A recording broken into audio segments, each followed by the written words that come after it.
Hello friends, नमस्कार मित्र आणि मैत्रिणींनो. आज आपण पाहणार आहोत चॅप्टर 2 जो की आहे पृथ्वी. हे बघा, हे आपण सगळे या कोर्समध्ये एवढे चॅप्टर आपण कव्हर करणार आहोत. चला तर मग आजच्या चॅप्टरला सुरुवात करूया. पृथ्वीचा आकार आणि आकारमान बघू. Shape and size of the earth. पृथ्वीचा आकार कसा आहे? पृथ्वी एक थोडीफार चपटी गोलाकार वस्तू आहे, जिला जिओइड असे म्हणतात. ती व्यासाने विषुववृत्ताजवळ जास्त आणि ध्रुवाजवळ कमी आहे. जॉइड म्हणजे काय? जिओइड किंवा जॉइड म्हणजे पृथ्वी जे विषुववृत्त आहे तिथं फुगलेली दिसते आपल्याला, आणि जसं विषुववृत्ताच्या दूर जाऊ तसं चपटी आहे, त्याला जिओइड असं म्हणतात. याला कारण म्हणजे पृथ्वीच्या स्वतःच्या गतीमुळे निर्माण होणारी केंद्रोपसारी शक्ती म्हणजे सेंट्रिफ्युगल फोर्स जो आहे. मराठी आपल्याला जरा हार्ड जाते. मराठी जे संज्ञा असतात ते खूपच कधी कधी कुणाला हार्ड वाटू शकतात. त्यामुळे आपण नेहमी इंग्लिशचं ट्रान्सलेशन बघितल्याने आपल्याला ते जास्त सोपं होईल, किंवा कंपॅरिझन करून जर शिकलो आपण तर सोपं वाटू शकतं. ज्याचं म्हणजे प्रत्येकावर आहे ते, असं काही नाही की कुणाला मराठी हार्ड वाटू शकते तर कुणाला इंग्लिश हार्ड वाटू शकते. तर बघा, पृथ्वीची जी स्वतःची गती आहे ज्याला आपण रोटेशन म्हणतो, त्यामुळे पृथ्वीचं जे विषुववृत्त आहे तिथं आपल्याला फुगलेली दिसते पृथ्वी. तो कोणता फोर्स आहे? केंद्रोपसारी शक्ती म्हणजेच काय? Centrifugal force. हे लक्षात ठेवा. हे कारण एक सेंटेन्स येतात ए आणि बी, मग पृथ्वी सेंट्रिफ्युगल फोर्समुळे विषुववृत्ताजवळ फुगलेली आहे, मग चुकी बरोबर असं विचारतात. त्यामुळे हे लक्षात ठेवलं आपल्याला महत्वाचं आहे. पृथ्वीचे मोजमाप करणारे शास्त्र बघू आता. मोजमाप कसं करतो आपण? जिओडेसी ही पृथ्वीच्या आकार आणि मोजमाप यांचा अभ्यास करणारी शाखा आहे. हे जे आहे या शाखेने पृथ्वीचे जे सगळे काही जे मोजमाप आहेत ते करते. गती आणि परिणाम बघू आपण. पृथ्वी फिरते, जे की रोटेशन आहे, त्यामुळे विषुववृत्ताजवळ बल अधिक असते आणि त्यामुळे ती थोडी फुगलेली दिसते. आता बघा, इथं मला एक सांगायचं की आपण जेव्हा तो भवरा फिरवतो तर भवरा अगोदर कसा असतो? ते फुगलेला वगैरे दिसत नाही. जेव्हा आपण तो भवरा फिरवतो तर त्याच्या मध्यभागी बघा एक वलय मोठं फुगीर असं झाल्यासारखं एक आपल्याला दिसून येतं. तसंच ते पृथ्वीचं आहे. परिणामी व्यास विषुववृत्ताजवळ अधिक आणि ध्रुवाजवळ कमी आहे. बघा, त्यामुळं व्यास जो पृथ्वीचा आहे तो ऑब्व्हियस आहे विषुववृत्ताजवळ अधिक आहे, ध्रुवाजवळ ते कमी होत जातो. त्यामुळे पृथ्वीचा व्यास सुमारे 42 किलोमीटर, जे की आहे 26 मैल, विषुववृत्ताजवळ जास्त आहे. तुम्ही काय म्हणू शकता? 42 किलोमीटर म्हणा किंवा 26 मैल, हे दोन्ही लक्षात ठेवा. गुरुत्वाकर्षणातील फरक बघू आपण. गुरुत्वाकर्षण ध्रुवाजवळ जास्त असते आणि विषुववृत्ताकडे जाताना कमी होते. हे पण सेम आहे. जसं व्यास विषुववृत्ताजवळ अधिक असतो तसं आणि ध्रुवाजवळ जाते वेळेस कमी होतो. तसंच गुरुत्वाकर्षण ध्रुवाजवळ जास्त असते आणि विषुववृत्ताकडे जाताना कमी होते. हे उलट लक्षात ठेवायला, वाईस वर्सा. म्हणून व्यक्तीचे वजन विषुववृत्तावर कमी आणि ध्रुवाजवळ जास्त असते. जिथं ग्रॅव्हिटेशनल फोर्स, गुरुत्वाकर्षण जास्त असतं तिथं आपलं वेट जास्त दिसतं आणि तेच विषुववृत्तावर कमी दिसेल. पृथ्वीचे महत्वाचे मोजमाप बघू आता आपण. हे बघा, ह्यामध्ये काही नाहीये, हे सगळं फिगर्स आहेत जे की तुम्ही वाचून आणि हे करूनच लक्षात ठेवू शकता. आता बघू पृष्ठभागाचे क्षेत्रफळ बघू. एकूण क्षेत्रफळ आहे 510 दशलक्ष किलोमीटरचा वर्ग. जलभाग आहे 361 दशलक्ष किलोमीटर, जो की आहे पृथ्वीचा 70.8% म्हणू शकतो. स्थलभाग किती आहे? 149 दशलक्ष किलोमीटर स्क्वेअर, जो की आहे पृथ्वीचा 29.2% भाग. दक्षिण गोलार्धात जलभाग अधिक तर उत्तर गोलार्धात स्थलभाग अधिक आहे. म्हणजे आपण बघा, जेव्हा केव्हा आपण जगाचा मॅप बघतो, नकाशा बघतो, उत्तर गोलार्धामध्ये आपल्याला जास्त जमीन दिसते, म्हणजे जास्त देश वगैरे असं लक्षात ठेवा. आणि दक्षिण गोलार्धात जास्त देश वगैरे नाही, म्हणून तिथे जास्त जलभाग आहे. आणि शेवटच्या टोकावरती अंटार्क्टिका, तेवढा भाग दिसून येतो. पृथ्वीवरील भूमी आणि जल यांची विरोधी मांडणी, अँटीपोडल अरेंजमेंट बघू आता आपण. पृथ्वीवर काही ठिकाणी भूमीच्या समोर जल आणि जलाच्या समोर भूमी असते. उदाहरण बघूया आता. उत्तर ध्रुवाजवळ आर्क्टिक महासागर हा दक्षिण ध्रुवाजवळील अंटार्क्टिकाच्या समोर आहे. काही देश एकमेकांच्या विरोधात आहे, जसे की न्यूझीलंड विरुद्ध स्पेन, बर्म्युडाचा विरुद्ध स्पर्ध, जकार्ताच्या विरुद्ध बोगोटा, चीनच्या विरुद्ध अर्जेंटिना, लिमाच्या विरुद्ध बँकॉक. आता हे तुम्हाला मॅपवर तुम्ही जर हे बघितलं, हे अँटीपोडल अरेंजमेंटची बघितलं तर तेव्हा मॅपनुसार तुम्हाला समजेल हे नेमकी कन्सेप्ट काय आहे. इथं मॅप नाही टाकला आपण, तर तुम्ही बघून घ्या. पृथ्वीच्या वयाचे मापन बघू आता आपण. पृथ्वीच्या वयाचे मापन कसे कसे झालेले आहेत ते इथे दिलेले आहे. एक पहिले आहे झीज इरोजन पद्धत. जी झीज झालेली आहे खडकांची, त्याच्यानुसार पृथ्वीचं वयोमान काढतात. खडकांची झीज सुमारे 5000 वर्षात 1 फूट होते. हे यावरती रेअर क्वेश्चन विचारतात, पण विचारू शकतात. म्हणून तुम्ही हे यामधले आपल्या जो काही आपण चॅप्टर 2 मध्ये या व्हिडिओमध्ये जे काही कव्हर करतोय ते तुम्ही मनपूर्वक आणि तुमच्या हस्ताक्षरात नोट्स काढा. तर बघा, 5000 वर्षात 1 फूट झीज होते खडकांची. या पद्धतीने ग्रँड कॅनियन सारख्या खडक रचनांचे वय निश्चित केले जाते. साचलेपण सेडिमेंटेशन पद्धत बघू आता आपण. गाळ साठण्याचा दर 500 ते 10,000 वर्षात 1 फूट इतका असतो. बघा, इथे 500 ते 10,000 वर्ष दिले. ही पद्धत कमी अचूक आहे, कारण साठण्याचा दर स्थिर नसतो. बघा, 500 ते 10,000. काही सेडिमेंट्स, काही गाळ जो आहे तो 500 वर्षात 1 फूट बनतं, काहींना जास्त दिवस लागतात. जिथं गाळ कमी तिथे जास्त वेळ लागत असेल, म्हणून ही कमी अचूक पद्धत मानली आहे. त्यामुळे यावरती जास्त ह्याला जास्त महत्व नाहीये या पद्धतीला. समुद्रातील क्षार मापन सॅलिनिटी मेथड बघू. नद्या दरवर्षी समुद्रात क्षार आणतात. जे सेडिमेंट आहेत, नद्या प्रत्येक बघा पूर वगैरे आले तर सगळं काही वाहून नद्या स्वतः बरोबर घेऊन जातात. त्याच्यामुळं क्षार तयार होतात. जे सॅलिनिटी पाण्यामध्ये मिक्स होते, तर ती वाहून नेली जाते समुद्रामध्ये. समुद्रात सध्या असलेल्या क्षारांचे प्रमाण आणि दरवर्षी नद्यांनी आणलेल्या क्षारांची तुलना करून समुद्र व पृथ्वीचे वय मोजले जाते. बघा, अगोदरच समुद्र खारा आहे आणि त्यामध्ये अजून नद्यांनी आणलेले जे क्षार आहे त्याची तुलना करून पण समुद्र व पृथ्वीचे वय मोजतात या पद्धतीने. रेडिओ ऍक्टिव्ह पद्धत बघू. Uranium dating. युरेनियम हळूहळू शिशे लेडमध्ये रूपांतरित होते. हे पण इथे पण हे लक्षात घ्या, युरेनियम पासून लेड बनते. हे आपल्याला इथे शिकायला मिळतं.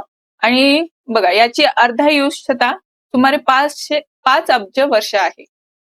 खडकातील युरेनियम आणि शिशे यांचे प्रमाण तपासून पृथ्वीचे वय सुमारे 4.5 अब्ज वर्ष मानले जाते.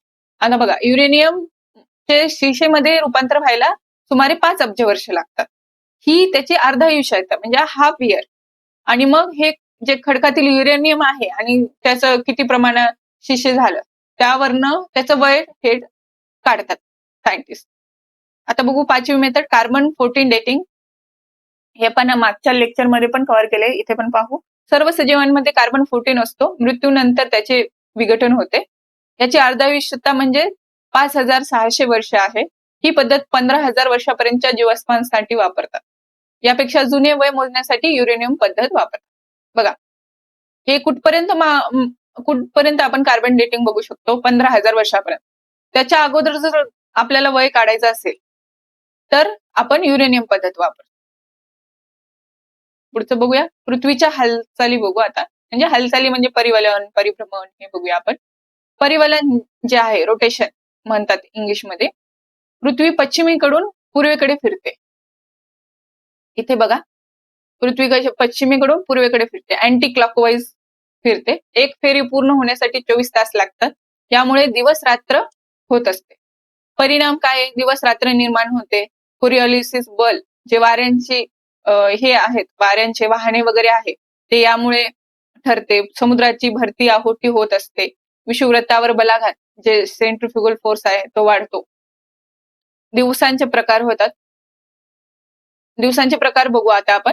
सौर दिवस, सोलार डे, 2 दुपारीमध्ये 24 तासाचा अंतर असतो. म्हणजे कम्प्लीट 24 तास लागतात दुसरी दुपारी यायला. नक्षत्र दिवस बघू. सायडरल डे बघू. एका ताऱ्याच्या 2 वेळा मेरिडियन वरून होणारा काल सुमारे 23 तास 56 मिनिटे आहे. परिभ्रमण बघू आता, रिव्हॉल्युशन. पृथ्वी सूर्याभोवती इलेप्टिकल ऑर्बिट मध्ये फिरते. त्याला काय म्हणू आपण? रिव्होल्यूशन म्हणू, म्हणजेच मराठीत परिभ्रमण. गती आहे 29.6 किलोमीटर पर सेकंद. वेळ आहे 365.26 दिवस लागतात ह्याला. वर्षाचे प्रकार बघू. उष्णकटिबंधीय वर्ष, ट्रॉपिकल इयर. जे ट्रॉपिकल पृथ्वीचं जे आहे उष्णकटिबंधीय वर्ष जे ऋतूंवर आधारित असतात. जे ट्रॉपिकल प्रदेश आहे तिथे ऋतू किती असतात? 3 असतात. कारण तिथे सनलाईट व्यवस्थित पोहोचला जातो. नक्षत्र वर्ष बघूया. ताऱ्यांवर आधारित वर्ष असते हे, म्हणून त्याला नक्षत्र वर्ष म्हणतात. ट्रॉपिकल वर्ष हे नक्षत्र वर्षापेक्षा 20 मिनिटे 23 सेकंदांनी कमी असते. पृथ्वीची कक्षा बघू आता. पेरिहेलन म्हणजे काय? सूर्याजवळचे स्थान. हे जवळपास 147 दशलक्ष किलोमीटर असते. 3 जानेवारीला असते. म्हणजे पृथ्वी जेव्हा सूर्याजवळ असते, सगळ्यात म्हणजे जे स्थान आहे जास्तीत जास्त सूर्याजवळ जाते पृथ्वी, त्याला काय म्हणतो आपण? पेरिहेलियन म्हणतो. आणि इपिहेलियन म्हणजे काय? याच्या उलट, सूर्यापासून दूरचे स्थान. म्हणजे सूर्यापासून जास्तीत जास्त किती लांब जाऊ शकते पृथ्वी, म्हणजे फिरते वेळेस, ते आहे इपिहेलियन. त्याला म्हणतो आपण सूर्यापासून दूरचे स्थान, जे की आहे जवळपास 152 दशलक्ष किलोमीटर. ते येते 4 जुलैला. हे तारीख पण लक्षात ठेवा आणि हे पेरिहेलियन आणि इपिहेलियन ही कन्सेप्ट पण लक्षात ठेवा. आता बघू अक्षाचा डोल. Axial precision. पृथ्वीचा फिरण्याचा अक्ष थोडा डोलतो, जणू टोप फिरल्यावर डोलतो तसाच डोलतो. याला प्रिसिजन ऑफ इक्विनॉक्सिस म्हणतात. ही गती 26,000 वर्षाची एक फेरी घेत असते. बघा, जे अक्ष आहे पृथ्वीचा तो थोडासा टिल्ट आहे, म्हणजे थोडासा म्हणजे थोडासा तिरकस आहे म्हणू शकतो आपण. आणि तो फिरतो तसा तो फिरतो, असं ह्यांचं म्हणणं आहे. आणि याला प्रिसिजन ऑफ इक्विनॉक्स म्हणतात. आपण हे पुढे बघणारच आहोत. हे 26 वर्षाची एक फेरी घेत असते. म्हणजे याला ते एक फिरायला त्याच्या भोवती 26,000 वर्ष घेत असते. झुकावत बदल बघू. चेंज इन टिल्ट, म्हणजे या टिल्ट मध्ये कधी कधी चेंज येतो, ते बघूया आता आपण. पृथ्वीचा अक्ष 21.5 डिग्री ते 24.5 डिग्री पर्यंत झुकतो. ही चक्रवाढ प्रक्रिया 40,000 वर्षात होते. म्हणजे एवढं झुकायला 40,000 वर्ष लागतात. या बदलाचा परिणाम हवामानात बदलांवर होतो. म्हणजे जे हवामानात बदल होत असतात, मग आपण म्हणतो ही कंडिशन इतक्या वर्षा अगोदर होती, मग आता आली आहे, असं टाईप मध्ये हे जे हवामानात बदल होतात ते होत असतात. कक्षेची लांबी आणि टोकदारपणा बघू. इसेंट्रिसिटी म्हणतात इंग्लिशमध्ये. पृथ्वीची कक्षा गोलसर ते लंबवर्तुळाकार अशी बदलते. 1,00,000 वर्षात एकदा या कक्षेचा टोकदारपणा बदलतो. वर्तमान इसेंट्रिसिटी बघून नियर अबाउट 0.017 आहे. तारे म्हणजे प्रखर उष्ण व तेजस्वी वायूंचे गोळे असतात. आता हे ताऱ्यांबद्दल बघतोय आपण. स्वतःचे प्रकाश व उष्णता उत्सर्जित करतात. हे जे आहेत पॉइंट्स, हे आपण आपल्या पहिल्या लेक्चर मध्ये पण हे पॉइंट कव्हर झालेले आहेत, म्हणून इथे मी फास्ट घेते. सूर्य हा पृथ्वीच्या सर्वात जवळचा तारा आहे. त्याचा प्रकाश 8.3 मिनिटात पृथ्वीवर पोहोचतो. प्रॉक्सिमा सेंटॉरी पुढील जवळचा तारा आहे आपल्या गॅलेक्सीचा. 4.3 प्रकाश वर्ष दूर आहे तो. ताऱ्यांचे प्रकार बघू आपण. सिंगल तारे, बायनरी तारे, मल्टिपल तारे. सेफिड व्हेरिएबल्स म्हणजे काय? कालांतराने आपल्या तेजस्विता बदलतात, ह्याला काय म्हणतात? सेफिड व्हेरिएबल्स म्हणतात. पल्सार्स नियमित अंतराने किरणोत्सर्ग करतात असे तारे आहेत ते. क्वेसार्स तीव्र रेडिओ लहरी उत्सर्जित करतात असे तारे आहेत. एकत्र सारांश 3 मुख्य हालचाली हे बघू. हे बघा, अक्षाचा डोल, हालचाल आणि कालावधी. अक्षाचा डोल कधी बदलतो? 26,000 वर्षांनी बदलतो. झुकावात बदल कधी येतो? 40,000 वर्षांनी येतो. आणि कक्षेचा बदल कधी होतो? 1,00,000 वर्षांनी. ऋतू म्हणजे काय बघू आपण आता. पृथ्वीच्या परिभ्रमणामुळे जे की आहे रिव्होल्युशन आणि तिच्या अक्षाच्या झुकावामुळे वेगवेगळे ऋतू निर्माण होतात. पृथ्वीचा अक्ष 66.5 अंश झुकलेल्या असल्याने सूर्यप्रकाश सर्वत्र एकसारखा पडत नाही. यामुळे विभिन्न ऋतू सीझन्स निर्माण होतात. मुख्य कारणे बघा, आपल्याला असं विचारतात पृथ्वीचे ऋतू कशाने तयार होतात. मग आपल्याला त्यामध्ये ऑप्शन दिलेले असतात अक्षाचा झुकाव, परिभ्रमण. आपल्याला कन्फ्युजन होऊ शकतं परिभ्रमण आणि परिवलन मध्ये, म्हणजे रोटेशन आणि रिव्होल्युशन. इथे खूप स्टुडंट्स चुकतात. त्यामुळे हे लक्षात ठेवा, हे पाठच करून ठेवायला किंवा आपल्या डोक्यात इमेज तयार करून ठेवा. अक्षाचा झुकाव, ऍक्सियल टिल्ट, जो की आहे 66.5 डिग्री सेल्सिअस. सूर्याच्या संदर्भात पृथ्वीचा झुकाव ऋतू निर्माण करण्यासाठी अत्यंत महत्वाचा आहे. परिभ्रमण आहे दुसरं, रिव्होल्युशन आहे मी इंग्लिशमध्ये म्हणतो आपण. पृथ्वी सूर्याभोवती एका इलेप्टिकल कक्षेत फिरते. एका फेरीसाठी सुमारे 365.26 दिवस लागतात. सूर्यप्रकाशाची कोणात येणारी तीव्रता, सूर्यकिरण डायरेक्ट सूर्यकिरण जर थेट पडले तर तापमान जास्त असते, तिरके पडले तर तापमान कमी असते. म्हणजे बघा, सूर्यकिरण जिथे जास्त पडले तिथं काय म्हणजे कोणतं सीझन असतं, तिथं असतं समर असतो. आणि तिरके स्लॅन्टिंग पडतात तिथं आपल्याला थोडीशी थंडी जाणवते, म्हणून विंटर सुरू होतो. असं दिवस रात्रीची लांबी पण याच्यावरती डिपेंड होते. रात्र कधी मोठी असते विंटरमध्ये आणि दिवस कधी मोठा असतो समरमध्ये, तर ह्याचा पण परिणाम ऋतू निर्माण होण्यात असतोय. ऋतूनुसार दिवस आणि रात्रीच्या लांबीमध्ये बदल होतो. जसे बघा, ऋतू मगाशी म्हणल्यासारखं हे तुम्ही कट करू शकता. बघा, मगाशी आपण जे काही वाचले पाहिले त्याचे इथं आपण या डायग्राम मध्ये बघू शकतो. Season designation are for northern hemisphere. हे बघा, नदर्न जे आहे म्हणजे आपला नॉर्थ हेमिस्फेअर आहे, त्याचे सीझन दिले तिथे. जसं जसं पृथ्वी फिरतीये आणि जसं सूर्याच्या जवळ आहे तिथं समर येत आहे, मग ऑटोमन होत आहे, मग विंटर येतात सूर्याच्या दूर गेलं की, मग ऑटोमन नंतर स्प्रिंग येत आहे.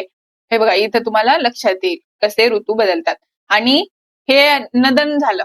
ह्याच्या विरुद्ध इकडे समर असला, नदन मध्ये समर आहे, तर ऑब्विस आहे सदन मध्ये काय असेल, विंटर असेल. हे बघा, इथं अजून ऋतू आणि ते कसे होतात ते दिलेले आहे, हे पाहून घ्या डायग्राम. मुख्य ऋतू बघू आता आपण. वसंत संपात स्प्रिंग इक्विनॉक्स म्हणजे काय असतं ते बघूया आपण. 21 मार्च दरम्यान हे होतं स्प्रिंग इक्विनॉक्स, वसंत म्हणतो आपण मराठीमध्ये. सूर्य विषुववृत्तावर इक्वेटरवर असतो. दिवस आणि रात्र बराबर असते. हे बघा, हे लक्षात ठेवा, स्प्रिंग मध्ये दिवस रात्र बराबर असतात, 12 तासाचे असतात. उत्तर गोलार्धात वसंत ऋतू सुरू होतो. याच्यानंतर नदन मध्ये वसंत ऋतू सुरू होतो. ग्रीष्म महिन्यात बघूया आपण, समर सोलस्टाईस म्हणजे काय. 21 जून दरम्यान होतं हे. सूर्य कर्कवृत्तावर असतो, ट्रॉपिक ऑफ कॅन्सर. हे पण आपण समोर बघणार होते ह्या concept, equator, tropic of cancer वगैरे, तिथे समजेल तुम्हाला. आणि उत्तर गोलार्धात सर्वात मोठा दिवस असतो, लहान रात्र असते. उत्तर गोलार्धात उन्हाळा असतो, दक्षिणेत हिवाळा असतो.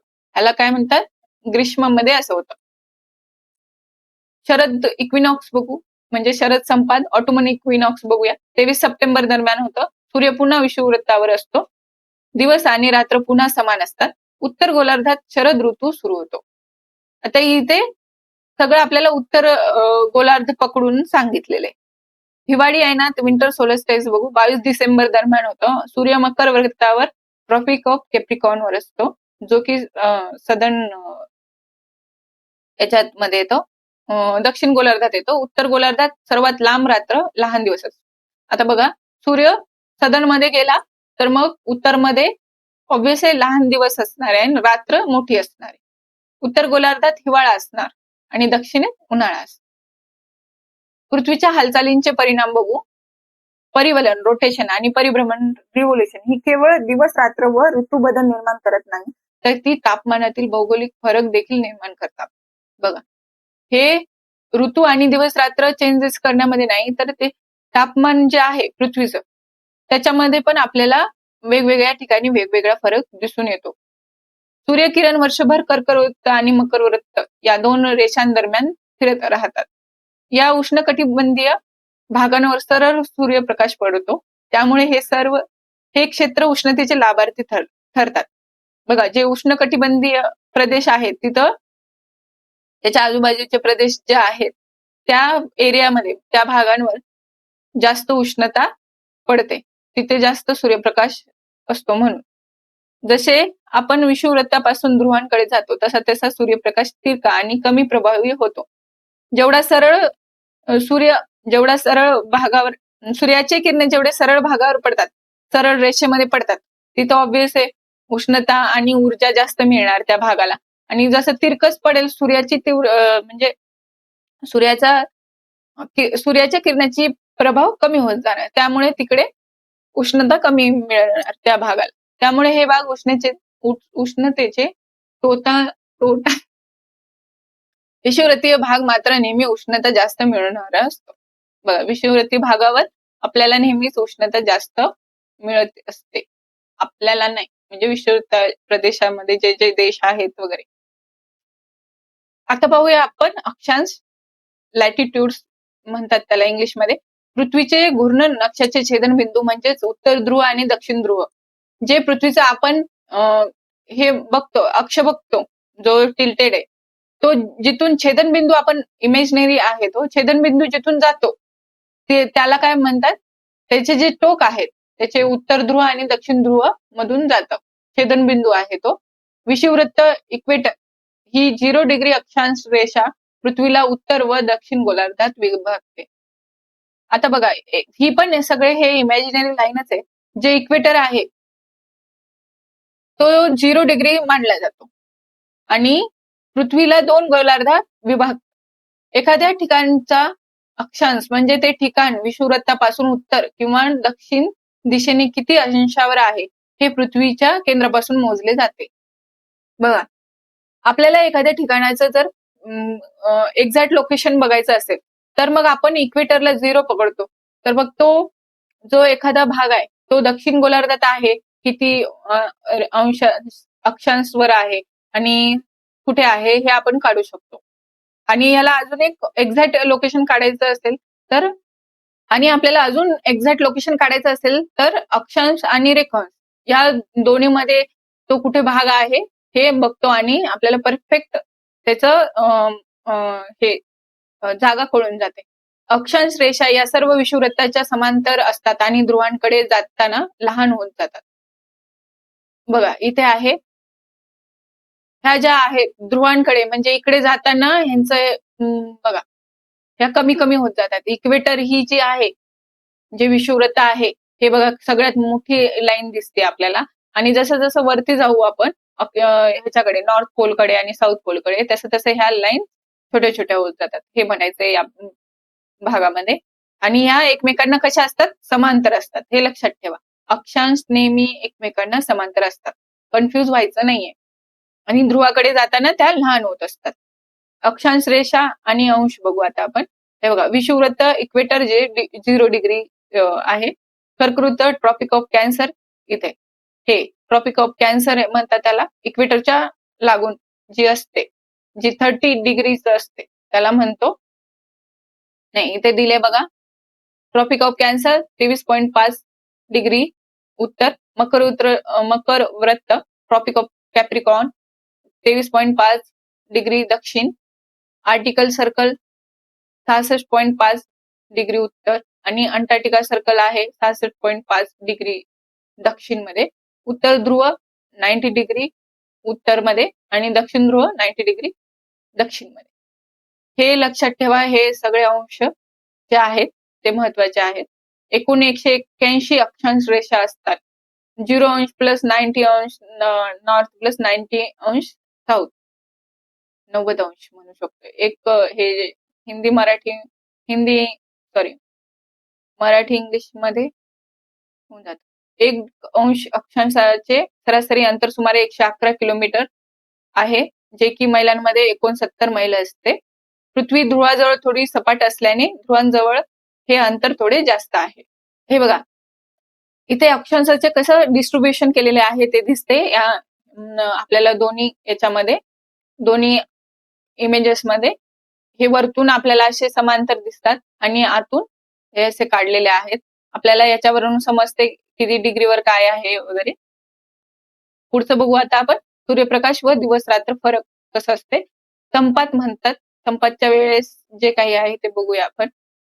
आर्टिक सर्कल 66.5 नॉर्थ असते आणि उत्तर ध्रुव दरम्यानचा काही भाग काही काळासाठी पूर्ण दिवस और रात्र अनुभवतो. अंटार्क्टिका सर्कल मध्येही असेच होते, पण ऋतू उलट असतात. ध्रुवांवर सूर्य 6 महिने क्षितिजाच्या खाली किंवा वर असतो. जे लोक उष्णकटिबंधाबाहेर 23.5 डिग्री अंश पेक्षा वर खाली राहतात, त्यांच्या माथ्यावर सूर्य कधीच थेट दिसत नाही. बघा, इक्वेटरवर सूर्य माथ्यावर दिसतो, पण जसे जसे इक्वेटरच्या बाजूचे म्हणजे पुढे हे बघा, उष्णकटिबंधाबाहेर जे राहतात या डिग्रीवर अंशावर जे राहतात लोक, त्यांच्या माथ्यावर सूर्य कधीच दिसत नाही. म्हणजे थोडासा तिरकस दिसेल या साईडला, किंवा आपण सरळ उभं राहिलं तर आपलं थोडस बाजूला दिसेल. रेखांश बघू. लॉन्जिट्यूड. विषुववृत्त हे एक पूर्ण वर्तुळ असल्याने त्याला 360 अंशात विभागले जाते. उत्तर आणि दक्षिण ध्रुवांना जोडणाऱ्या आणि विषुववृत्ताशी छेदन करणाऱ्या काल्पनिक रेषा म्हणजेच रेखांश किंवा मेरिडियन म्हणतो आपण. रेखांश मोजण्याची सुरुवात कुठून करावी यासाठी 1884 मध्ये ग्रीनविच, लंडन येथील रॉयल ऑब्झर्वेटरी मधून जाणारी रेषा प्राईम मेरिडियन, जिचं आता 0 अंश म्हणून ठरवली गेली. जी प्राईम मेरिडियन आहे, रॉयल ऑब्झर्वेटरी मध्ये जी रेषा काढली आहे त्यांनी, तिथून ते प्राईम मेरिडियन म्हणून ओळखले. म्हणजे तिथून सुरुवात होणार, मग ती 0, मग पुढे 1, 2 असं टाईप मध्ये. मुख्य वैशिष्ट्ये आहेत. रेखांश हे प्राईम मेरिडियन पासून पूर्व किंवा पश्चिम किती अंशावर आहे हे दर्शवतात. पूर्वेकडे 1 अंश ते 179 अंश ईस्ट आणि पश्चिमेकडे 1 अंश ते 179 अंश वेस्ट असे रेखांश असतात. 180 अंश रेषा नामनिर्देशित नसते, पण ती पूर्ण वर्तुळ तयार करते. पृथ्वीचे 2 अर्धगोल आहेत. पूर्व गोलार्ध ईस्टर्न हेमिस्फेअर प्राईम मेरिडियनच्या पूर्वेला, पश्चिम गोलार्ध वेस्टर्न हेमिस्फेअर प्राईम मेरिडियनच्या पश्चिमेला. हे आहे. रेखांश ध्रुवाकडे एकत्र येतात, त्यामुळे ते दुरी मोजण्यासाठी वापरले जात नाही. बघा, इथे ध्रुवाजवळ जवळ येतात, मग ते जर दुरी मोजायची असलं तर ते एका जागी आलेत, मग पुढे चालून ते एक जागा एकत्र येऊन जाते, त्यामुळे हे दुरी मोजण्यासाठी वापरलं जात नाहीये. रेखांश देखील मिनिट आणि सेकंद मध्ये विभागता येतात, जे अधिक अचूक स्थान निर्धारण करता येतात. बघा, हे लोकेशन आपल्याला एक्झॅक्ट लोकेशन हे लोकेशन ठरवण्यासाठी आपल्याला ह्याचा खूप फायदा होतो.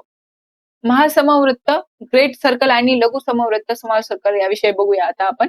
महासमवृत्त म्हणजे पृथ्वीवर काढलेली अशी वर्तुळ रेषा जी पृथ्वीला 2 समभागांमध्ये विभागते आणि जिचे केंद्र पृथ्वीच्या केंद्राशी साम्य ठेवते.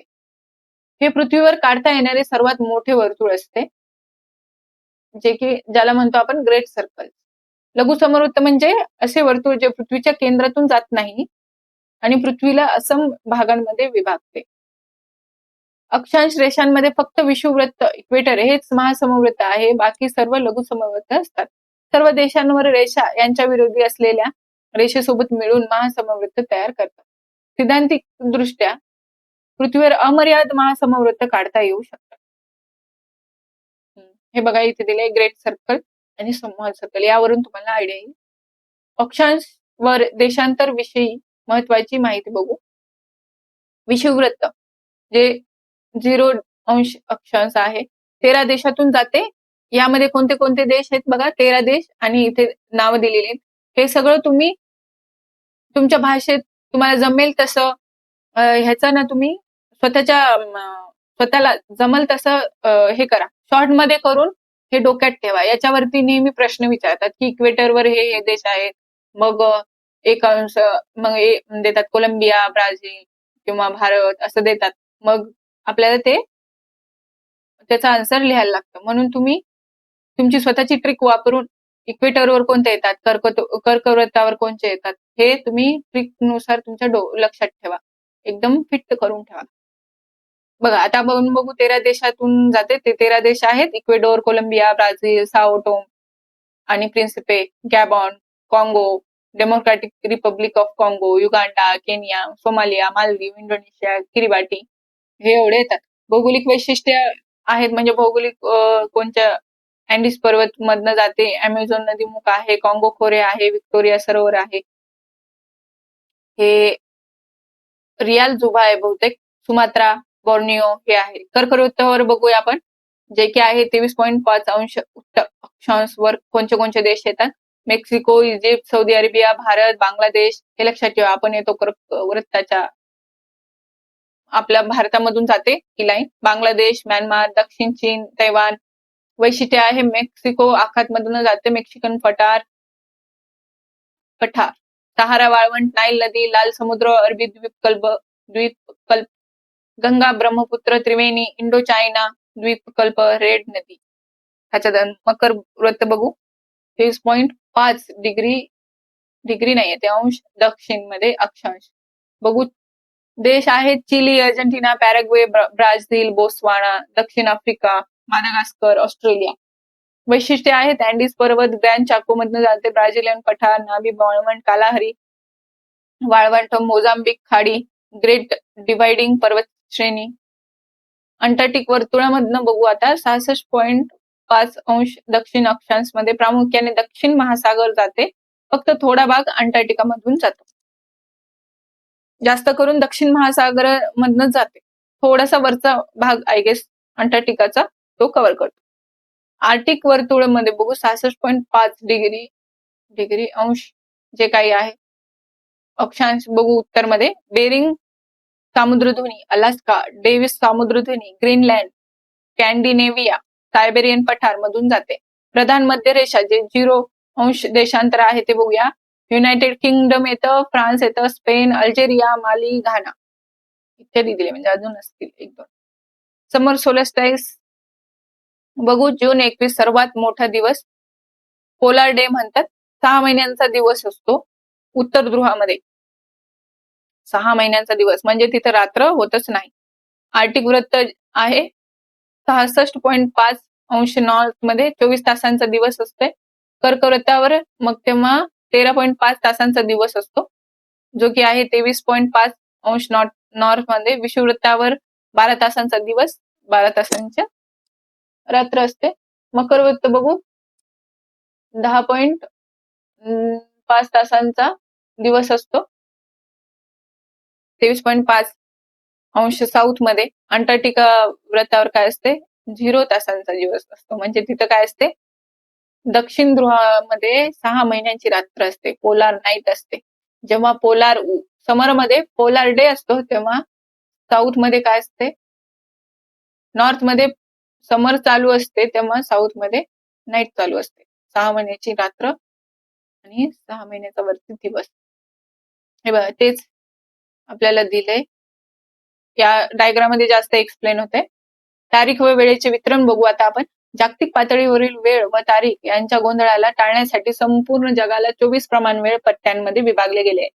मग आता पृथ्वी पश्चिमेकडून पूर्वेकडे जाते, तर मग जसं जसं समोर जाते तसं तसं तो त्यात आता समजा जसं आपल्या पूर्वेकडनं आसाममध्ये दिवस उगवला, तर मग इकडे दिल्लीमध्ये दिवस तेव्हाच उगवणार का? नाही, तिथं अजून यायला 2 ते 3 तास बाकी असणार दिवस व्हायला.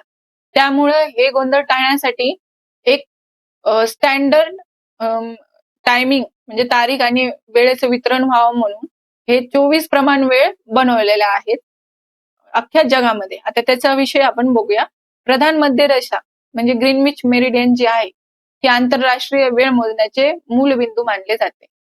पृथ्वी पश्चिमेकडून पूर्वेकडे फिरते, त्यामुळे पूर्वेकडील भागांत सूर्य प्रथम उगवतो आणि पश्चिमेकडील भागांत नंतर. जसं मी मगाशी म्हणल्याप्रमाणे पृथ्वीला 360 अंश डिग्री फिरण्यासाठी 24 तास लागतात, त्यामुळे सूर्य दर तासाला 15 डिग्री म्हणजे 15 अंश पुढे जातो, किंवा प्रत्येक 1 अंशासाठी 4 मिनिटे लागतात. म्हणजे बघा 1 अंश पृथ्वीला म्हणजे सूर्य पुढे जातो तर ते किती मिनिटं लागतं? 4 मिनिटं लागतं.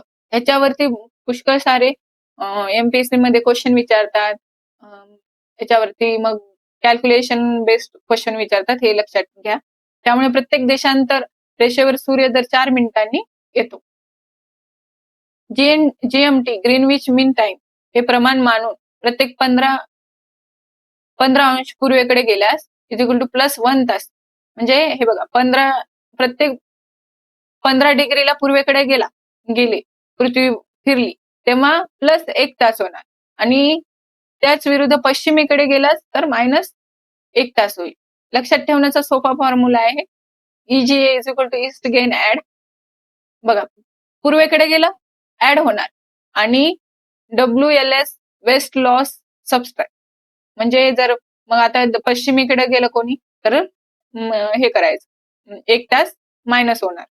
एक पूर्वेकडे गेलं की प्लस करायचं, आणि पश्चिमेकडे गेलं की मायनस करायचं. हे लक्षात ठेवा, कारण हे खूप कन्फ्युजिंग आहे. भारताने 82.5 अंश पूर्व देशांतर प्रमाण वेळेसाठी स्वीकारलेलं आहे, जे GMT पेक्षा 5 तास 30 मिनिटे पुढे आहे. हे भारताची प्रमाण वेळ आहे, हे लक्षात ठेवा. नेपाळ व श्रीलंका सुद्धा हीच वेळ वापरतात. काही मोठ्या देशांमध्ये अनेक वेळपट्ट्या असतात, जसे की रशिया 11 वेळपट्ट्या आहेत, USA व कॅनडाला 5 आहेत, ऑस्ट्रेलिया 3 आहेत, आणि चायनाकडे 1 आहे. चायना एकच वापरतो, एवढं मोठा असून सुद्धा. हे बघा, standard time zone of the world हे कसं डिस्ट्रीब्यूट केले इथे दिलेले आहे, ते बघून घ्या. आंतरराष्ट्रीय दिनांक रेषा बघूया आपण. International date line ideal. प्रधान मध्य रेषेवर 0 अंश देशांतर आधारित आंतरराष्ट्रीय दिनांक रेषा ही 180 अंश देशांतराशी साधर्म्य ठेवणारी काल्पनिक रेषा आहे. मी मगाशीच म्हणलेलं सगळं हे काल्पनिक रेषा केल्यात, आपल्याला समजण्यास वगैरे सोपं जावं यासाठी. जर आपण 180 रेषेवरील वेळ पूर्वेकडून मोजली तर ती GMT पेक्षा 12 तास पुढे असते, आणि जर पश्चिमेकडून मोजली तर ती 12 तास मागे असते. म्हणजे दोन्ही बाजूंमध्ये 24 तासांचा फरक असतो. 1 दिवसाचा फरक येतो, ते 24 तास म्हणजे 1 दिवसाचा फरक. जर एखादी व्यक्ती आयडियल पार करून जाते तर ती 1 दिवस गमावते. बघा, इथे कुठे अशी आयडियल आहे लाईन, तर तिला या इथून इकडे गेला तर ते काय होणार, 1 दिवस गमावणार ती व्यक्ती. आणि ती व्यक्ती तिथं आहे ते थांबली तर तिला 1 दिवस म्हणजे घालवायला मिळेल असं. जर कोणी पूर्वेकडून पश्चिमेकडे जात असेल तर 1 दिवस गमावतो, आणि पश्चिमेकडून पूर्वेकडे जाताना 1 दिवस मिळवतो. हे लक्षात ठेवा. 180 अंश देशांतर हे आयडियल साठी निवडण्यात आले, कारण हे प्रशांत महासागराच्या मध्यातून जाते, आणि त्या भागात फारशी भूभाग नाही. जिथे भूभाग आहे तिथे आयडियलला वळवले गेले आहे, जेणेकरून स्थानीय वेळ व दिनांकात गोंधळ होणार नाही. बघा, आता ह्यांनी जास्त करून ही लाईन समुद्रामध्येच ठेवली. जर जमिनीवरून केलं असतं, 2 भाग केले असतं, तर एक छोटा देश आहे आणि त्यामधून ही रेषा जाते, तर तिथल्या तिथे 2-2 दिवस म्हणजे 2-2 डेट त्यांना फॉलो करायला लागले असतात. मग हे होऊ नये म्हणून त्यांनी जिथं भूभाग आले तिथं त्यांनी ते वळवले. मग एकतर अलीकडे किंवा पलीकडे असं असणार तो देश. सामोआ हे देश पूर्वी आयडियलच्या पूर्वेला होते, पण 2011 मध्ये त्यांनी आयडियलच्या पश्चिमेला आपली स्थिती बदलवली, कारण त्यांना शेजारच्या देशांशी व्यापार करणे सोपे व्हावे. बघा, प्रत्येक देशाची जवळपास देशांची टाइमलाईन सारखी असली तर त्यांना तसं तिथं व्यापार किंवा राहण्यास किंवा ते डेट वगैरे फॉलो करण्यास सोपं जाईल. ऑब्व्हियस आहे, म्हणून त्यांनी हे असं केलं. ही रेषा 8 ठिकाणी वळवलेली आहे, हे लक्षात ठेवा. रेषा ही 8 ठिकाणी वळवलेली आहे. सेंटेन्स मध्ये येऊ शकतो. उदाहरणार्थ बेरिंग समुद्रधुनी, फिजी, टोंगा आणि इतर बेटे, जेणेकरून तिथे वेळ व तारखांचा गोंधळ होणार नाही. हे पण लक्षात ठेवा. काही बेटे न्यूझीलंड किंवा आशियाई वेळ वापरतात, तर काही अमेरिकन वेळ वापरतात. हे बघा, परत टाइम झोन दिलाय इथे, बघून घ्या. Day light saving time DST हे काय आहे बघूया. काही देशांमध्ये उन्हाळ्याच्या हंगामात घड्याळे 1 तास पुढे केली जातात, ज्यामुळे संध्याकाळी अधिक प्रकाश मिळतो आणि सकाळी थोडा कमी. आता बघा, जिथे उन्हाळा आहे तिथे 1 तास घड्याळ पुढे करतात, म्हणजे त्यांना 1 तास जास्त प्रकाश मिळतो म्हणून. हा बदल वसंत ऋतूच्या सुरुवातीस मार्च-एप्रिल होतो आणि शरद ऋतूच्या शेवटी सप्टेंबर-नोव्हेंबर मध्ये उलट केला जातो. पूर्वी यामागचा हेतू होता की रात्रीच्या प्रकाशावर विजेचा वापर कमी करणे, पण आधुनिक काळात AC, हीटिंग इत्यादी वापराचे नमुने वेगळे झाले आहेत. त्यामुळे आता हे काही लोक करत नाही. उत्तरी गोलार्धात DST मार्च एप्रिल दरम्यान सुरू होतो व सप्टेंबर नोव्हेंबर दरम्यान संपतो. हे लक्षात ठेवा. DST म्हणजे काय, डे लाईट सेव्हिंग टाइम जो आहे, उत्तर गोलार्धात मार्च एप्रिल दरम्यान सुरू होतो. म्हणजे जास्त सूर्यप्रकाश पडणार उत्तर गोलार्धात मध्ये मार्च एप्रिल, आणि सप्टेंबर नोव्हेंबर दरम्यान तो संपतो, कारण विंटर सुरू होतो तेव्हा. दक्षिण गोलार्धात याचा विरुद्ध आहे. DST सप्टेंबर नोव्हेंबर दरम्यान सुरू होतो आणि मार्च एप्रिल मध्ये संपतो. हे बघा, डे लाईट आवर्स इथं समजवलेला आहे. पृथ्वी आणि चंद्र बघू आता, यांच्याविषयी माहिती बघू. आपण मागच्या लेक्चरमध्ये पण बघितलेली आहे ही माहिती, इथे पण बघू, काही हरकत नाही.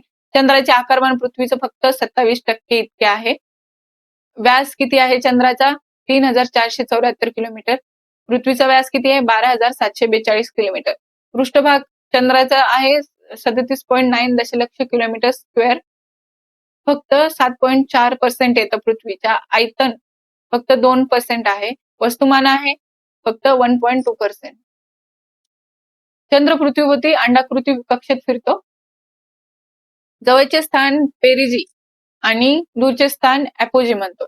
म्हणजे चंद्र जवळ आहे पृथ्वीच्या, त्याला काय म्हणतो? पेरिजी म्हणतात. आणि चंद्र दूर आहे पृथ्वीच्या, त्याला काय म्हणतो? अपोजी. सरासरी अंतर आहे 3,84,400 किलोमीटर किंवा 0.00243 AU. सर्वात उंच बिंदू आहे माउंट लिबनिस्टस, 35,000 फूट आहे. दक्षिण ध्रुवावर आहे, जिथं अजून माणूस चंद्रावर गेलेला नाहीये. चंद्राची कक्षा बघूया आता आपण. गती 3680.5 किलोमीटर पर तास आहे किंवा 1.02 किलोमीटर पर सेकंद आहे. उत्केंद्रिता म्हणजे इसेंट्रिसिटी बघूया आपण. 0.0554 आहे. झुकाव आहे, इन्क्लायनेशन आहे 5.116 अंश. चंद्राची घनता बघू आपण, gravity 3.344 gram per centimetre square आहे. पृथ्वीच्या सुमारे 0.607 पट आहे. गुरुत्वाकर्षण आहे पृथ्वीच्या 1/8 मध्ये आहे. पलायन वेग 2.376 किलोमीटर पर सेकंड पृथ्वीच्या 0.2% आहे. हे बघा, किती क्यूट पृथ्वी दाखवली असते आणि चंद्र फिरतोय मस्त. चंद्राचे टप्पे बघू आपण आता. फेजेस ऑफ द मून बघू. पृथ्वी, सूर्य व चंद्र यांच्या स्थितीतील कोनांमुळे आपणास चंद्राचा प्रकाशित भाग वेगवेगळ्या प्रकारे दिसतो. त्याला चंद्राचे टप्पे म्हणतात. प्रत्येक महिन्याच्या सुरुवातीला अमावस्या, न्यू मून असते. हे लक्षात ठेवा. आपले जे महिने आहेत त्याच्या सुरुवातीला न्यू मून येतं, अमावस्या असते. चंद्र पृथ्वीच्या दिशेने अंधारलेला असतो. म्हणजे चंद्रावरती तेव्हा अंधार असते पृथ्वीच्या दिशेने, त्यामुळे आपल्याला चंद्र दिसत नाही, म्हणून आपण म्हणतो न्यू मून आहे. त्यानंतर लहानसा प्रकाशित भाग दिसू लागतो, त्याला काय म्हणतात? क्रेसेंट. नंतर अर्धा चंद्र दिसतो, मग गिबस दिसतो, 3/4 असतो, आणि शेवटी पूर्ण चंद्र दिसतो. पूर्ण चंद्रानंतर हाच क्रम उलट दिशेने घडतो. गिबस, मग अर्धा होतो, मग क्रिसेंट होतो, मग अमावस्या येते. हा क्रम लक्षात ठेवा. म्हणजे उलट दिशेने ठेवा आणि सरळ दिशेने ठेवा.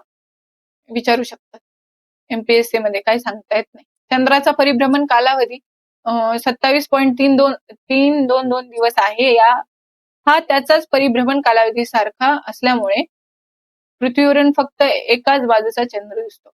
म्हणजे बघा, चंद्राचे जे परिभ्रमण आहे, परिवलन आणि परिभ्रमण म्हणजे चंद्र स्वतःभोवती पण आणि पृथ्वीभोवती पण सेम दिवसात फिरतो. त्यामुळे आपल्याला पृथ्वीवरून चंद्राची एकच बाजू दिसते. पृथ्वीवरून चंद्राचा 59% भाग कायम दिसतो, त्याला नियर साइड म्हणतात, आणि बाकी 41% भाग फार साइड आहे. म्हणजे जो दिसतो त्याला नियर साइड म्हणतात, जो दूर आहे त्याला फार साइड म्हणतात. चंद्राचे पृथ्वीपासूनचे अंतर बदलत असल्याने आकाशातील त्याचा अपेक्षित आकार, अपॅरंट साईज, सुमारे 13% बदलतो. पृथ्वीजवळ आला चंद्र की ऑब्विस आहे तो मोठा दिसणार, आणि पृथ्वीच्या जरा दूर गेला कक्षेत फिरण्यात तर तो लहान दिसणार. हे बघा, इथे दिले इथून बघूया आता आपण न्यू मून, मग वॅक्सिंग क्रिसेंट आला, फर्स्ट क्वार्टर आलं, मग वॅक्सिंग गिब्बस, मग फुल मून येतं, मग वॅनिंग गिब्बस येतं, थर्ड क्वार्टर, वॅनिंग क्रिसेंट, मग न्यू मून.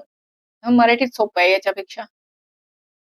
ग्रहण बघू आता आपण, ज्याला इंग्लिशमध्ये इक्लिप्स म्हणतात. ग्रहण म्हणजे एका आकाशीय वस्तूच्या प्रकाशावर दुसऱ्या वस्तूचा पूर्ण किंवा अंशतः पडलेल्या सावलीचा परिणाम होणे, त्यालाच आपण ग्रहण म्हणतो. आता सूर्यग्रहण बघू, अमावस्येला होते, हे लक्षात ठेवा. सूर्यग्रहण म्हणलं कधी होतं? अमावस्येलाच होतं. चंद्र पृथ्वी आणि सूर्याच्या मध्ये येतो व सूर्याचा प्रकाश अंशतः किंवा पूर्णपणे झाकतो, त्याला सूर्यग्रहण म्हणतात. आता चंद्रग्रहण बघू, पौर्णिमेला होते. चंद्रग्रहण नेहमी पौर्णिमेला होते. पृथ्वी सूर्य आणि चंद्राच्या मध्ये येते व पृथ्वीची सावली चंद्रावर पडते, त्यामुळं चंद्रग्रहण दिसतं आपल्याला. प्रत्येक अमावस्येच्या किंवा पौर्णिमेला ग्रहण का होत नाही? प्रत्येक अमावस्येला आणि पौर्णिमेला ग्रहण का होत नाही हे बघू.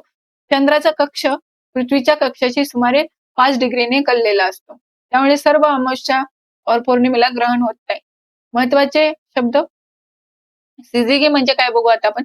सूर्य, पृथ्वी आणि चंद्र एका सरळ रेषेत असतात तेव्हा चंद्रग्रहण होतं, त्याला सिझिगी म्हणतात. म्हणजे ही कंडिशन तयार होते, सूर्य, पृथ्वी आणि चंद्र एका सरळ रेषेत आलं तेव्हा चंद्रग्रहण होते. आणि संयोग, कंजंक्शन बघूया. सूर्य आणि चंद्र पृथ्वीच्या एका बाजूला येतात आणि सूर्यग्रहण.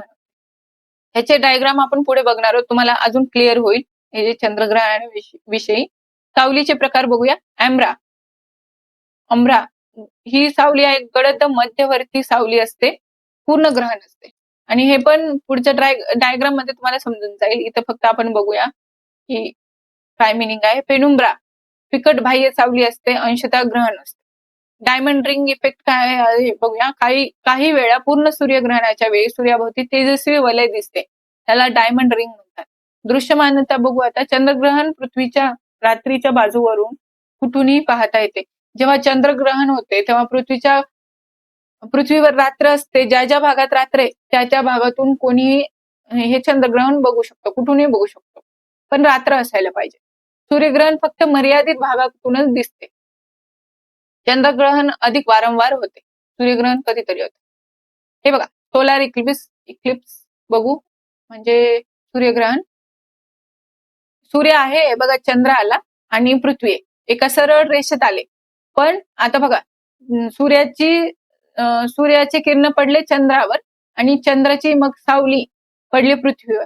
आपल्याला काय दिसणार की चंद्रग्रहण दिसणार, मग शॅडो निर्माण होणार, त्यालाच आपण मग सूर्य नाही दिसणार तेवढ्या वेळात, तेवढं हे दिसतं, झाकळून जातो सूर्य, मग काय सूर्यग्रहण होते इथे. लुनार इक्लिप्स बघू. आता बघा, सूर्य, आता हे तिन्ही पण एकाच रेषेत आहे, पण सूर्य आणि चंद्राच्या मध्ये पृथ्वी, आणि इथे काय आहे सूर्यग्रहणामध्ये सूर्य आणि पृथ्वीच्या मध्ये चंद्र आहे. आता बघा, चंद्रग्रहण बघू. सूर्याची किरण पृथ्वीवर पडतात आणि याने पृथ्वीवर पडलेले जे हे आहे सूर्यकिरण आहेत ते मूनवर पडतात आणि मग ते पूर्ण मून झाकोळला जातो आणि तिथं अंधार दिसतो. त्यामुळे आपल्याला काय वाटतं की चंद्रग्रहण लागले, म्हणजे सुरू झाले असं म्हणतो मग आपण. हे बघा इथं दिले उमरा आणि पेनुम्रा, आपण जे काही म्हणले ते या डायग्राम मध्ये आपल्याला लक्षात येते. हे बघा, इथे सिच्युएशन झाली, ही जी डार्क सावली आहे, डार्क सावली म्हणजे शॅडो, ह्याला काय म्हणतात उमरा. आणि उमराच्या बाजूला जे लाईट म्हणजे थोडी विरळ झालेली आहे ही सावली, त्याला काय म्हणतो आपण पेनुम्रा. पृथ्वीचे चुंबकीय क्षेत्र बघू आता आपण. पृथ्वी एक भल्या मोठ्या चुंबकासारखी वागते म्हणजे काय, ते क्रिएट होत असतं पृथ्वीच्या. ते का होतं आता हे बघूया आपण. चुंबकीय अक्ष आणि पृथ्वीच्या फिरण्याचा अक्ष यामध्ये सुमारे 11.5 अंशचा तफावत आहे. चुंबकीय ध्रुव बघू आता आपण. पृथ्वीच्या भौगोलिक उत्तर ध्रुवाजवळ चुंबकीय दक्षिण ध्रुव असतो. चुंबकीय उत्तर ध्रुव ग्रीनलँडच्या पश्चिमेला 80 अंश नॉर्थ आणि 70 अंश वेस्ट इथे आहे. चुंबकीय दक्षिण ध्रुव कुठे? ऑस्ट्रेलियाच्या दक्षिणेकडील अंटार्क्टिका किनाऱ्यावर 75 अंश साऊथ आणि 150 अंश ईस्टला आहे. चुंबकीय उतार आहे मॅग्नेटिक डीप. चुंबकीय रेषा पृथ्वीच्या पृष्ठभागाशी कोनात येतात, ह्याला मॅग्नेटिक डीप म्हणतात. 90 अंश उतार चुंबकीय ध्रुवावर आहे. 0 अंश उतार चुंबकीय विषुववृत्तावर आहे. उदाहरणार्थ तुंबा, दक्षिण भारत इस्रो केंद्र आहे तिथं. म्हणजे काय की पृथ्वीच्या इथे का उभारलं हे, कारण इथं पृथ्वीचे ग्रॅव्हिटेशनल जे आहे म्हणजे मॅग्नेटिक किंवा पृथ्वीचे मॅग्नेटिक वेव्ह जे आहेत, चुंबकीय वेव्ह जे आहेत, ते त्यांच्या रिसर्च मध्ये येऊ नये म्हणून यांनी तिथं उभारलेलं आहे. खूप असे सायंटिफिक जे रिसर्च असतात ते ह्यावरती करतात, जिथे 0 डिग्री उतार असतो तिथे. हे बघा द अर्थ मॅग्नेटिक फील्ड बघूया. हे बघा अशी चुंबकीय जे आहे असं तयार होतं पृथ्वीचं. चुंबकीय क्षेत्राचा उगम बघू. चुंबकीय क्षेत्र विद्युत भारांच्या हालचालीने तयार होते. पृथ्वीचा द्रव लोह व निकेल असल्यामुळे बाह्य कोर मधील फिरणाऱ्या प्रवाहामुळे हे क्षेत्र तयार होते. याला डायनामो इफेक्ट सिद्धांत म्हणतात. या क्षेत्राची दिशा स्थिर नसते, लाखो वर्षांनी उलटते. म्हणजे आता समजा आता आपल्याला नॉर्थ आणि साऊथ आपल्याला माहितीये, वरती म्हणजे नॉर्थ आणि खाली म्हणजे साऊथ, हे उलट पण होऊ शकतं. हे स्थिर नसते, हे लक्षात ठेवा. खडकांमधील चुंबकीय फॉसिल्स हे बदल दाखवतात. पृथ्वीचे मॅग्नेटोस्फिअर बघू आता आपण. सौर वारा, सोलार विंड, सूर्यापासून निघणारा आयन कणांचा प्रवाह असतो तो. ते जवळपास 400 किलोमीटर पर सेकंद इतका वेग असतो त्यांचा. पृथ्वीचे चुंबकीय क्षेत्र त्याला अडवते आणि वळते. आपल्याला संरक्षण त्यामुळे मिळते. मुख्य भाग बघू आता आपण. बोशॉक, सौर वाऱ्याला प्रथम अडवणारी सीमा असते, त्याला बोशॉक म्हणतात. मॅग्नेटोस्फिअर, पृथ्वीभोवतीची ती जागा जिथे तिचं चुंबकीय क्षेत्र प्रभावी असतं, त्याला मॅग्नेटोस्फिअर म्हणतात. बहुतेक सौर वारा आत येत नाही. बघा सूर्यापासून हे जे आहे पृथ्वीचं जे चुंबकीय क्षेत्र आहे, आपल्याला सूर्याचे जे हानिकारक किरण आहेत, आयन कण आहेत आणि सूर्याचा सौर वारा जो येतो त्याच्यापासून आपले रक्षण करत असतो. काही उच्च ऊर्जेचे कण आत शिरतात, हेच व्हॅन हॅलन बेल्ट तयार करतात. हे बघा इथं, हे बघा बोशॉक्स आलेत ते मॅग्नेटिक फील्डमुळे पृथ्वीच्या ते वळवलेले गेले. सोलार विंड पण थांबवलेले गेले. हे सगळे हे जे बेल्ट्स आहेत त्याला काय म्हणलेलं आहे, द व्हॅन ॲलन बेल्ट्स म्हणलेलं आहे. आणि ही जे मागे सेपुट तयार होते त्याला मॅग्नेटो टेल म्हटलेलं आहे. व्हॅन ॲलन विकिरण पट्टे, व्हॅन ॲलन रेडिएशन बेल्ट्स बघूया. 1950च्या दशकात ह्याचा शोध लागला. पृथ्वीभोवती 2 स्तर असलेले उच्च ऊर्जेचे कणांचे पट्टे म्हणजे व्हॅन ॲलन विकिरण पट्टे म्हणतात. सौर वाऱ्यामुळे हे तयार होतात. हे लक्षात ठेवा. कशामुळे हे तयार होतात पट्टे? सौर वाऱ्यामुळे. वैशिष्ट्य काय आहे? आंतरिक पट्टा मुख्यतः प्रोटॉन्सनी बनलेलं असतं. ज्या आंतरिक पट्टा असते तो प्रोटॉन्सचा असतो, हे लक्षात ठेवा. बाह्य पट्टा कशाचा असतो? मुख्यतः इलेक्ट्रॉन्सचा असतो.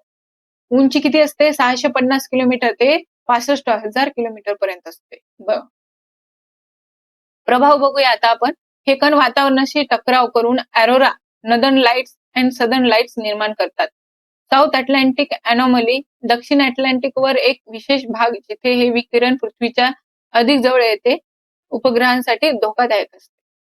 बघा ह्याच्यामध्ये सोलार अटलांटिक अनॉमली जे आहे, उपग्रह आलं तर तिथं त्यांच्यामध्ये बिघाड वगैरे होण्याची शक्यता असते, म्हणून त्याच्यापासून दूर ठेवतात. दूर त्यांना हे स्थिर केलेलं असतं. व्हॅन ॲलन रेडिएशन बेल्ट्स हे बघा असे असतात. इनर व्हॅन ॲलन बेल्ट्स आणि आउटर व्हॅन ॲलन बेल्ट्स. हे बघा इथेच आपलं लेक्चर समाप्त होतं. आजचा दुसरा चॅप्टर आपला समाप्त होतो. जॉईन करा आमचं टेलिग्राम चॅनल.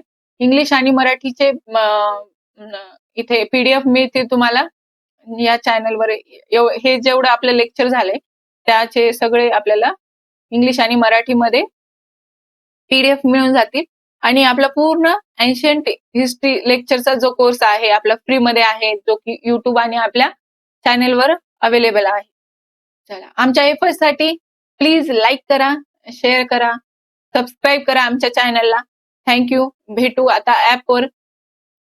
चलो बाय बाय.